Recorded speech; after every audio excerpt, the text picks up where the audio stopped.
नमस्कार.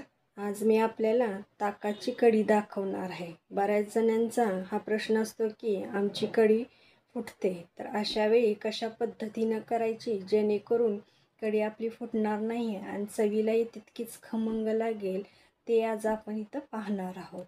चला मग आता आपण वेळ न घालवता रेसिपीला सुरुवात करू. यासाठी आपल्याला एक ठेचा करून घ्यायचा आहे.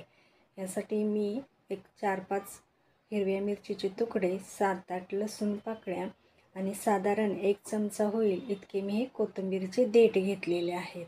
आता हे आपल्याला चांगलं ठेचून घ्यायचं आहे. या ठिकाणी हिरव्या मिरचीचं प्रमाण तुम्ही मिरची किती तिखट आहे याच्यावरती कमी जास्त करू शकता. आपल्याला हे छान असं बारीक करून घ्यायचं आहे. हे पहा, इतपत असं आपलं जाडसर असं आपल्याला बारीक करून घ्यायचं आहे. आता एक पातेल्यात मी थोडंसं 1-2-4 चमचे तेल घेतलेलं आहे. तेल मी या ठिकाणी आता असं छान पातेल्याला पसरून घेत आहे. तेल थोडं आपल्याला गरम करून घ्यायचं आहे आणि तेल थोडं गरम झालं की याच्यामध्ये मी पाव चमचा मोहरी, पाव चमचा जिरे, थोडासा कढीपत्ता आणि 1-2-3 चिमूट या ठिकाणी मी हिंग घालत आहे. छान ही फोडणी अशी तडतडली पाहिजे. याच्यानंतर आपण तयार केलेला हा ठेचा घालून घेऊ. आता ही फोडणीमध्ये हे छान असं सगळं वास येईपर्यंत आपल्याला छान परतून घ्यायचं आहे.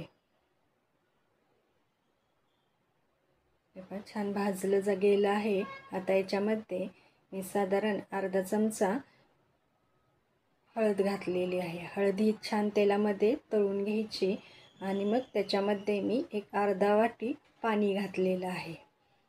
आता याच्यामध्ये मी चवीनुसार मीठ आणि या ठिकाणी मी 2 चमचे साखर घातलेली आहे. आता ह्या पाण्यामध्येच आपल्याला हे छान विरघळून घ्यायचे आहे आणि हे छान या पाण्याला अगदी उकळी आणून घ्यायची आहे, जेणेकरून सगळ्या फोडणीचा, त्या लसणाचा ह्याच्यामध्ये वास उतरेल आणि आपली साखरही चांगली विरघळली जाईल. हे पहा, आता छान उकळी आली आहे,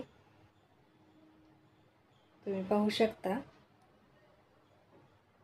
आता याच्यामध्ये मी थोडीशी वरून कोथिंबीर घातली आहे. ते छान हलवून घेऊ आपण.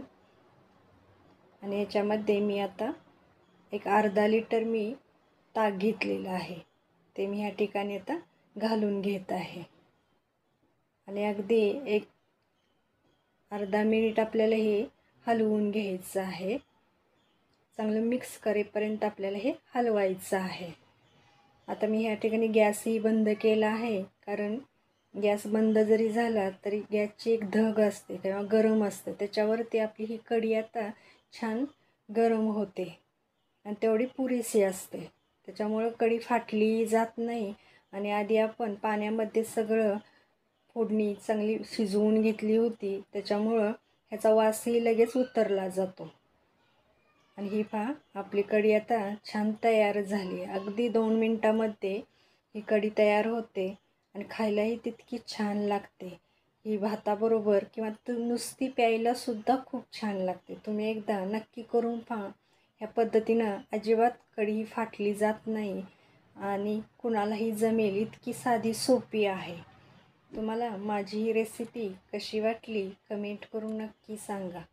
माझ्या चॅनेलला लाईक करा, सबस्क्राईब करा, आपल्या माणसांसोबत हा व्हिडिओ शेअर करा, बेल आयकॉनला क्लिक करा व माझ्या ह्या नवीन परिवाराचा भाग व्हा. धन्यवाद.